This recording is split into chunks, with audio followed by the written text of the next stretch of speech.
Ladies and gentlemen, welcome to day 2 of the Intel Extreme Masters San Jose 2015.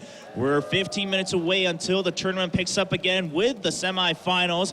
But to wrap up what happened yesterday, have a little bit of a recap and whatnot, I have 3 guests joining me here on the desk. Of course, Saint Vicious, Sifa, and Doa. First time here on the desk. How are you guys? All well rested and whatnot? 2-day weekend, not too long. Yeah, not pretty too bad. It's pretty short. I'm doing it. Did you see? I heard a mix of what you guys said, and I heard it's pretty bad. And I was like, okay, Doa. It's awful. I'm really sorry. No, it's been really good. It was a really good day for NA yesterday, too. I mean, a couple 2-0s. Yeah. We needed that after Worlds, man. I mean, really. Yeah, we needed Gotta that. boost the spirits. As a CLG fan, I was like, oh, finally, they won again. Like, Well, one match. Let's not get so serious. Unicorns will love. Yeah, I mean, yesterday was definitely a good day for NA. Lots of questions were remaining about TSM and CLG. Like, you know, we don't know what to expect. Not too much has been shown yet, but a W is a W, and they're going to be feeling pretty happy. Coming in today, let's look at a quick recap of yesterday's bracket, just which matches happened if you weren't able to tune in. Last night, TSM did 2-0 LGD. Question still remains, is that still just LGD being World's LGD where they can't win anything? Or is it TSM actually playing a little bit better with their individual skill? And on the other side, of course, CLG beating Unicorns of Love. And, you know, similar questions arise there, but you guys did give credit that CLG seemed to at least have their head in the game when it comes to a macro-style play. Yeah, they definitely played the map a lot better than some of the other teams did. I mean, TSM said they only scrimmed, what, 4 days or something coming into this, so that obviously showed. And I'm pretty sure CLG just had more practice. I mean, I think they have worse players, but just, you know, they have more time to get their stuff together. Right. and overall, their team play was really on point. We have to give them credit for that. But the question is how much of that was playing against Unicorns of Love, who clearly looked out of practice and out of sorts? And is that going to carry through today when they're matched up against Jin Air? I mean, is at least my first question. Well, right. Again, we have like tons of questions right coming in today because we have two teams we haven't seen play yet in the tournament. Jin Air obviously getting their seed to the semifinals based on the regional strength of Korea, but it's kind of a new Jin Air team. And while this Jin Air team was pretty good in Korea over the course of the year, they were like slightly above average. It's again a fairly new mix of guys for this one, and can they beat this new mix of guys for CLG? So I think it's honestly going to be a really, really tough match to predict. Yeah, as you guys were mentioning, today we are going to see the two teams we didn't get to see yet in the tournament, Origin and Jin Air Green Wings. Like you said, Origin, of course, had that bye given their performance at Worlds. Right. They were given that seed coming into this weekend in San Jose. Jin Air Green Wings, after Fnatic couldn't make it anymore, they took that bye on the seed going in. You know, just being a dominant team still in the strongest region so far of League of Legends. But the questions remain, like the interview said yesterday, Jin Air not, you know, known as like a super strong team, just a team that always had potential. In some ways, to a lot of fans who may only know NA, they're kind of the CLG of Korea. Well, aren't they? Well, we all say that we don't know what to expect out of them. They're an unknown. Aren't they using the exact same roster that they used in the Kespa Cup? So we kind of did get a taste of what they're going to look like. And they also have a lot of practice on this current patch. And it was as that well. patch, yeah. Yeah, so I think they have more practice than any other team.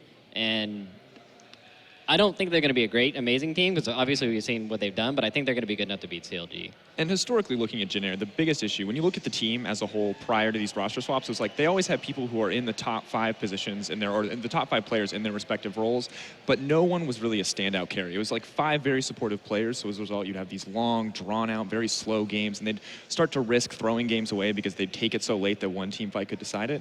Now, with Kuzan and Sowon coming in, they're looking a little bit more aggressive, so if those players can coordinate, similar to what we saw from Chaser, GBM, and Trace in the top lane, we may have some more explosive performances and some more confident wins, but once again, a lot of question marks. So on.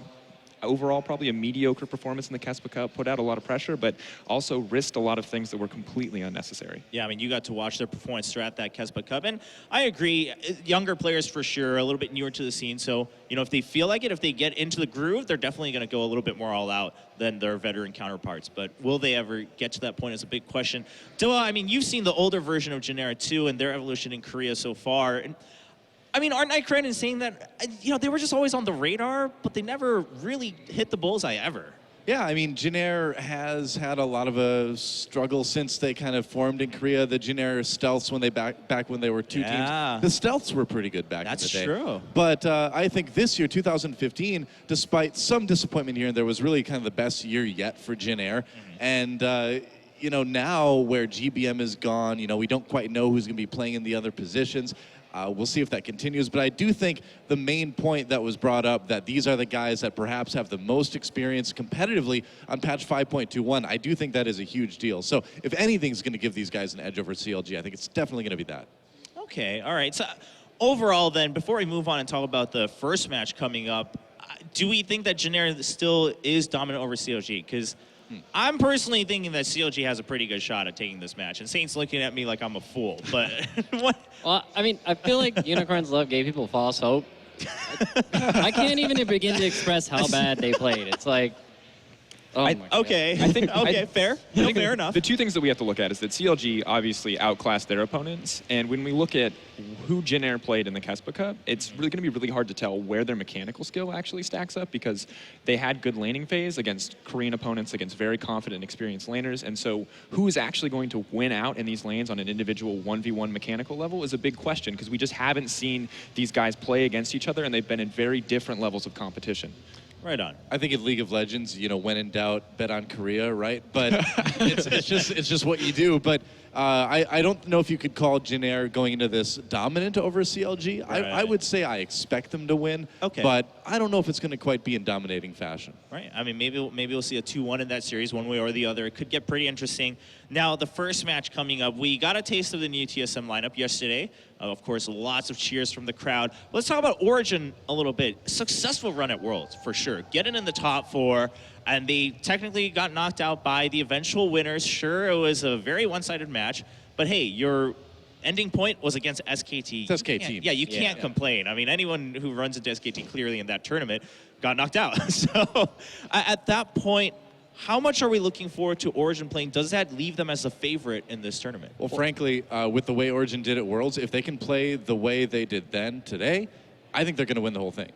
Well, my big thing with Origin is when you saw them at Worlds, they had amazing late game shot calling, and their mid game shot calling was really good. And I don't think any of those players have changed the roster. I mean, Power of Evil, I'm not sure he's like trying to fill the shot caller role. So I think from a strategy standpoint, Origin's just going to roll over TSM. I mean, TSM had a lot of hiccups yesterday, and even when they had the lead, they still were just like on the cusp of throwing it every single time. And when we look at TSM yesterday, one of their biggest issues was vision control. And additionally, a single kind of composition where the only weakness was poor vision control in the mid to late game. So when we look at a team with such confident mid to late game shot calling, it's going to be really hard for TSM to stack up, unless they have something different to show us today. Yeah, and on top of all that, I mean, again, TSM's only really practiced with this roster for a very short time. Yeah. So people should kind of temper their expectations because of that as well. I think there, is potentially a good team in the making for TSM, but we aren't going to see the peak of that obviously today. Yeah, I mean, you saw Doublelift saying it yesterday, and everyone kind of agreed that Doublelift didn't play his best game, and everyone seemed a little rusty. They all made those mistakes. They're definitely happy about the win, but you could tell the players aren't trying to get ahead of themselves just because they got that first victory in their debut match. Talking about Power of Evil a little bit, yesterday when we touched on it during the pre-show, you said, or people said, definitely an upgrade. How much is that really going to show through? And do we all agree that it's definitely an upgrade? Well, last time Power of Evil played against Bjergsen, he just kind of stomped all over him. He played like the Syndra. I mean, it may be some because of the jungle. I mean, he got like level 2 TF ganked and all that, and kind of level 2 TF ganked. Never will I have to hear that ever again. Please. Yeah, so maybe the jungle had some influence in it. Like everybody came down really hard on Santorin for that tournament. Right. But I think overall they're like pretty closely matched. Yeah. Yeah. Should be a fun one to watch. But let's say, even if it's evenly matched at that point, then the fact that, again, Origin, they've been together as a team, they've clearly performed well as a team, probably going to give them the edge.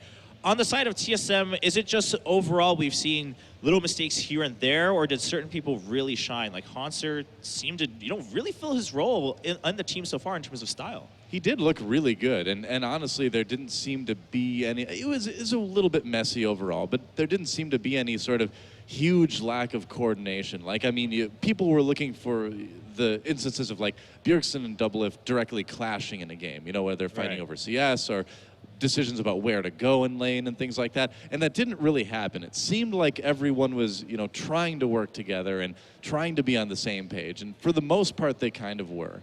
And I'm going to give credit to Bjergsen for that because he's really who backed down. He played much more supportive style champions, much more willing to play around Doublelift. He said, Doublelift, you know, like you've got the ego, you can take this game. We'll build a composition around you. And it worked out very well. And maybe we'll see a transition today where Bjergsen steps up a little bit more, or maybe we'll see the same thing we saw yesterday, a more protect the Doublelift sort of focus. I mean, to a certain extent, I wonder if Bjergsen is kind of happy that that's happening, that he doesn't always have to be that carry player. I mean, I understand that everyone's kind of sick of hearing about SKT and whatnot, but one of their successes was that even though Faker's a superstar individual who can beat anybody 1v1, if he needed to, he would play things like Orianna, he would still have his super plays, but then he would support Bang, or he would support Mar in the top lane, or Impact back in the day. Well, I think the big thing to look at in this matchup, yesterday they had TBQ against Svenskar, and it was pretty obvious that was just a complete mismatch. And Hunter would just keep getting ahead. Like, you would get the level 3 kill every single time. And I don't think that's going to happen this time. I feel like Amazing's actually going to be able to push back and be ready for the counter gank. And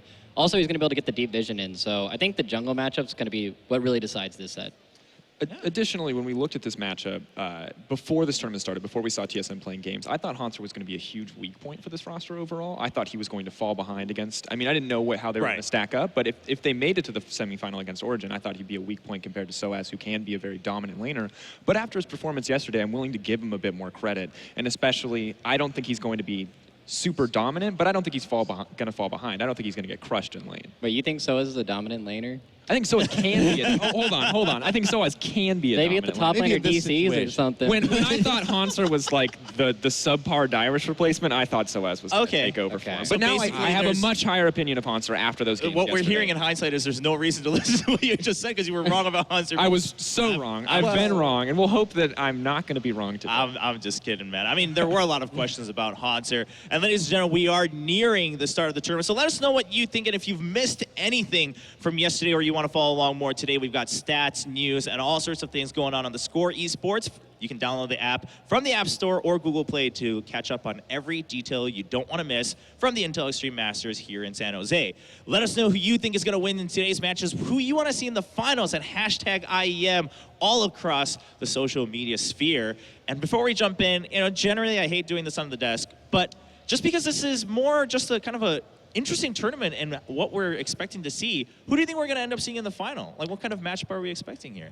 I think it's going to be Origin Janair. And sorry, I apologize. I mean, there's room for things to happen, but I think Origin versus TSM, just based on TSM not being this team for very long, I feel like Origin has a pretty large edge going into this one.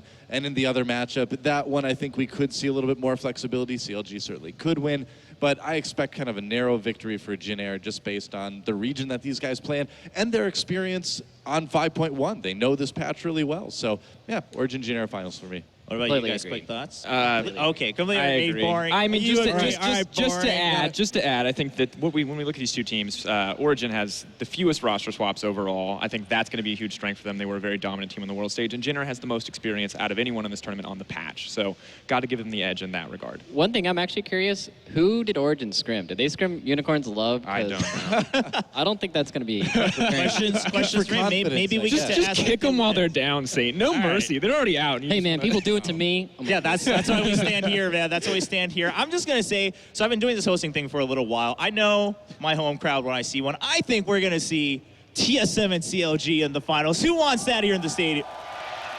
Just pander, Chopra. Everybody's happy, just right? Shamelessly pander. Everybody's happy. Ladies and gentlemen, we are about to start day 2 here in San Jose for the Intel Extreme Masters. Don't go anywhere. When we come back, it will be the first match between Origin and TSM.